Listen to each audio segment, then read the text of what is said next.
Good evening, everyone. Tyler is off tonight. They say all good things must come to an end, and today the Federal Reserve announced the end of its latest bond-buying stimulus program known as QE3. The decision ends a 6-year stretch where the central bank expanded its holdings of treasuries and mortgage-backed securities to an unprecedented $4.5 trillion. In a statement after the Fed's two-day policy meeting, policymakers also gave an upbeat report on the health of the U.S. economy and the job market.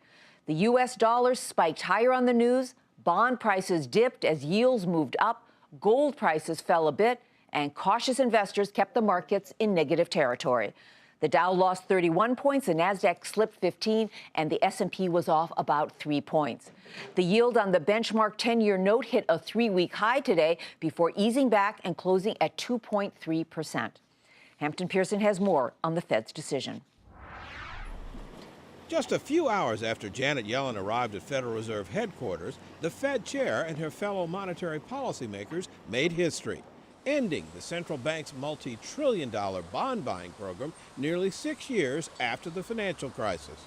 But the Fed will continue to keep interest rates at historic levels for a considerable time, even as the asset purchase program comes to an end.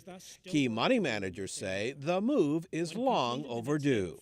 I've been of the view the Fed's a bit behind the curve, given all the numbers we look at. I'm glad they've moved there. I'd like to see the Fed go sooner. That would mean the economy's stronger, earnings going to be better. I think that's good for the stock market.